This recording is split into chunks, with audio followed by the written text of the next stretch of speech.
What's good, guys? I'm here with the first official mobility moment for Thursday, March 26th, and I got some good info for you guys today. All right, the area we're going to hit on today is an area that, quite frankly, I get a lot of complaints about from people in the gym. It's the shoulder. So there's a lot of things that can go wrong with the shoulder. A lot of them tend to be overuse injuries if it's not related to a specific, traumatic event. So particularly people that work out a lot of overhead movements, shoulder issues will arise. And particularly the front part, the anterior part of the shoulder or front part of the shoulder is very problematic. There are a lot of tissues that join right up here in the front. Okay, quick anatomy lesson about some of these structures that are all kind of come together here in this anterior front part of the shoulder. Of course, you have your anterior deltoid. That's right here in the front. You have your bicep tendon. Bicep tendon also joins up here.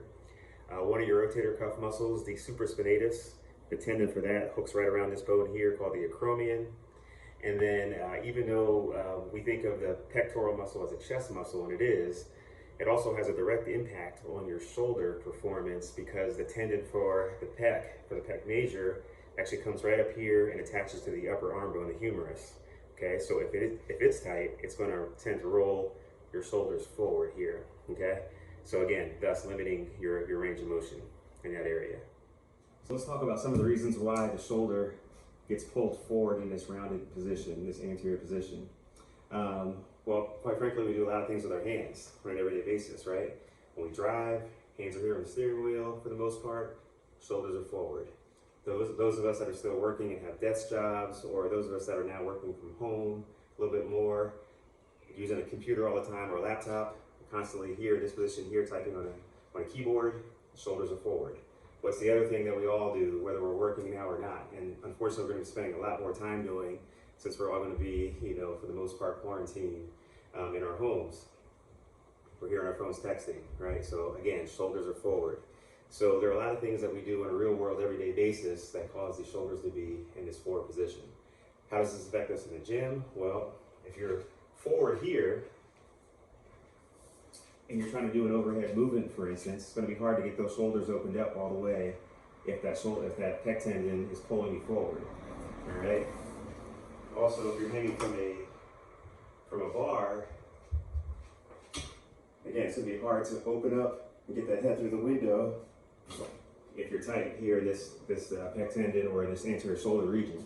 So next week we're going to hit a couple things that involve the pec to loosen up that tissue and to stretch it out. Today, though, we're going to focus on the anterior part of the shoulder. All right, guys, so the first mobility piece we're going to talk about and how to take care of that anterior part of the shoulder.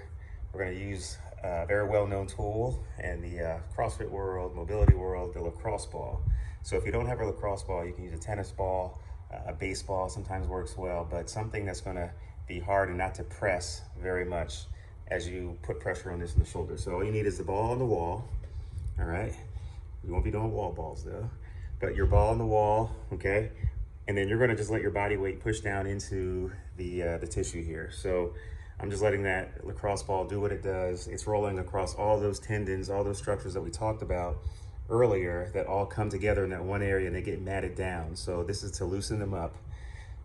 So what I typically like to do with my class and the athletes I work with is 2 minutes, 2 to 2.5 minutes per side. So we're gonna go 2.5 minutes here, then we switch it up 2.5 minutes on the other side. And then every time we smash, we like to stretch, right? So after smashing that tissue out, we're gonna stretch it up here using a band and the rig. Okay guys, now that we smashed that tissue out with a lacrosse ball, let's go ahead and stretch it using our band and the rig. So how you're gonna get into the stretch is, you're gonna take your hand and put it through as if you're giving a handshake, right? Then you're gonna grab the band like such. And then remember back in the day when we were kids, for those of us that are old like me, and you played that game Uncle, and someone twisted your arm behind your back and made you scream Uncle so they'd let go?